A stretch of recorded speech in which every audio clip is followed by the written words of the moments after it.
A democracia é ruim. Direta ou indireta. Por que ela é ruim?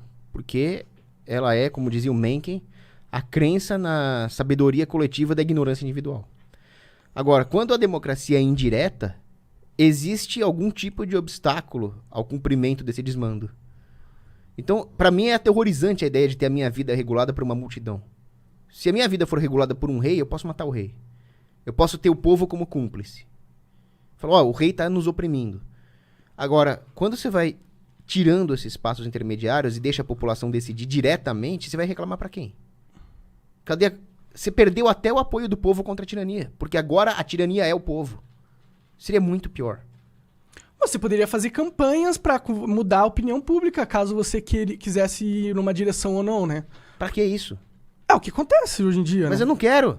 Mas não quero ter que convencer os outros de que eu tenho meus direitos.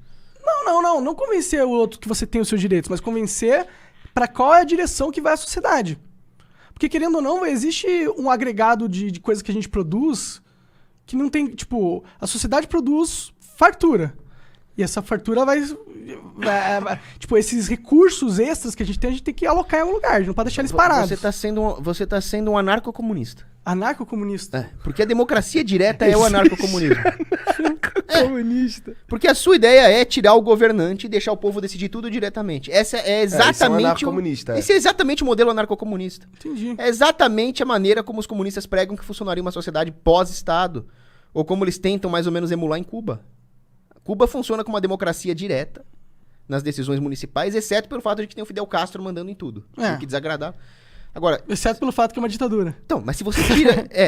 graças a Deus não tem mais Fidel Castro, nem Raul Castro. Mas o fato é que existe uma coisa pior do que Fidel Castro. Que é a democracia. Mas e como que a gente faz um pra... ditador, por pior que ele seja, ele ainda pode ter algum apelo humanitário dentro dele. Ele pode ter alguma empatia. Agora, a multidão é um monstro. Frio, de 1000 olhos. Ela não tem empatia com ninguém. Eu prefiro ter a minha vida na mão da decisão de um ditador psicopata do que na mão da turba. Porque a turba, ela não tem moralidade.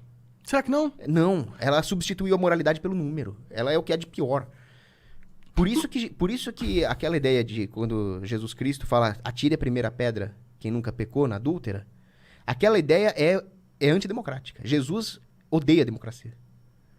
Que Jesus fala, para de ser democrata, os seus desgraçados, em vez de apedrejar a adúltera em grupo, para pensar no seu pecado individual. Aí você sai do grupo, eu sou um pecador, o que eu tô fazendo no meio desses caras? Não vou apedrejar a adúltera. A democracia é o contrário. Nós somos o povo, nós somos a virtude por definição. Não tem Deus, não tem bem, tem a vontade da massa. Meu Deus, eu prefiro um ditador. Entendi. Mas e como a gente faz, então, pra... Porque eu acho que a gente precisaria de um sistema que nos ajudasse a negociar entre a sociedade, entre as pessoas dentro da sociedade. Porque, querendo ou não, a gente vive... Tem um muito bom. Qual? O sistema de preço capitalista. Do mercado. Poxa, outro dia eu fui na padaria e você acredita que eu tava com fome, o padeiro produziu um pão, e eu falei, eu preciso desse pão. Aí eu falei, padeiro, me dá o pão. Ele falou, olha, eu não posso te dar, mas você tem um negócio aí que eu gosto, que é dinheiro. E aí eu acabei entrando num acordo, quando ele acabei dando dinheiro, ele acabou me dando um pão, saiu tudo bem. É isso. Mas, por exemplo, vou te dar uma situação. Lá nos Estados Unidos tem 4 milhões de trabalhadores que trabalham com caminhão. Eles dirigem caminhão. É o trabalho deles. Eles ganham a vida assim. Só que o mercado ele vai automatizar esse trabalho daqui a alguns anos. Ou seja, você vai ter um robô que ele não tem que dormir, não tem que comer, não tem que descansar. Ou seja, ele vai ser muito mais eficiente que um trabalhador humano. E ele vai dirigir, vai chegar em qualquer lugar, ele nunca vai bater o carro, ele não vai nunca sofrer uma multa. Bom. Só que a gente tem 4 milhões de pessoas que a única coisa que eles sabem fazer é dirigir um caminhão. E eles gastaram uma grana comprando esse caminhão. E, assim, esse emprego ele vai simplesmente sumir. O mercado tá dizendo para esse cara que o valor dele é 0 agora. O valor dele era X, porque antigamente a gente não tinha tecnologia de automação de dirigir caminhão. E a partir do momento que ela é implementada, o valor do caminhoneiro cai para 0. Porque ele não tem mais necessidade. Ou seja, o mercado vai empurrar esse cara pra morte. Pra morte? Porque ele não tem como mais ganhar dinheiro, porque ele era piloto de caminhão. Você quer que ele aprenda a codificar, a virar programador? Você acha que um piloto de caminhão vai virar programador? Eu não acho. Eu acho que ele há muito mais chance dele se acabar na bebida e bater na mulher do que virar um programador. Tá ligado? Aí eu fico pensando, o mercado ele pode ser bem cruel nas questões sociais às vezes, e tá certo. Porque pra mim vale muito mais a pena eu ter um caminhão automático, que eu não tenho que pagar seguro de vida, do que ter um humano. Mas esse humano existe. E é um problema que a sociedade tem que lidar. E eu acho que é por isso que eu acho que só o mercado não basta. Isso não é um problema. Você parou pra pensar no que vai acontecer? Hum.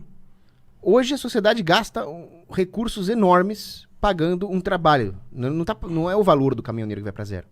É o valor de um trabalho que não precisa mais ser feito porque tem uma máquina que faça. Isso é muito bom. Bom pra sociedade em geral, mas Porque horrível pro recursos caminhoneiro. não, os recursos vão ser economizados. Vão ser reinvestidos em novos produtos, em novas demandas, em novos empregos. Então o caminhoneiro vai ter um emprego que vai pagar mais, a produtividade de toda a economia vai aumentar e ele vai ter outro emprego. Não precisa ser um emprego de programador, ele não precisa sair de caminhoneiro para cientista da computação. Pelo contrário, vão criar demandas para mais mão de obra não qualificada, porque agora o mercado pode se dar o luxo de pagar isso. Se